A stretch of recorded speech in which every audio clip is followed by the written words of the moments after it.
अस्सलाम वालेकुम दोस्तों। अगर कुरान एक किताब है तो सोचिए उस किताब का जिंदा तर्जुमा और प्रैक्टिकल एग्जाम्पल क्या होगा। जी हाँ, वो है सुन्नत, नबी मोहम्मद की जिंदगी का तरीका जो कुरान के हर हुक्म को अमल में दिखाता है।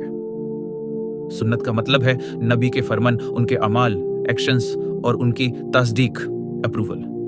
यानी जो काम आपने खुद किया या करने को कहा या फिर किसी को करते देखा और मना नहीं किया, वो सब सुन्नत कहलाता है। कुरान हमें रूल बताता है, लेकिन सुन्नत हमें उस रूल का तरीका दिखाता है। मिसाल के तौर पर कुरान में लिखा है नमाज अदा करो, लेकिन कुरान में ये डिटेल नहीं है कि रकत कितनी, किरात कैसे, रुकू और सजदा कैसे करना है।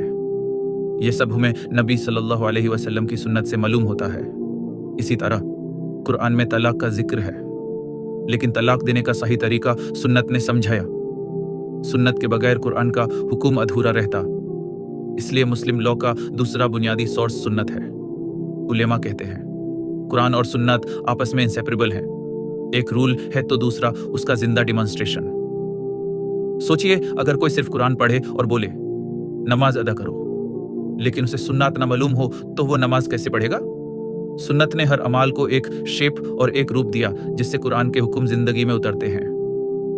दोस्तों, सुन्नत कुरान का जिंदा तर्जुमा है और नबी की जिंदगी हमें प्रैक्टिकल गाइड बनकर मिली है।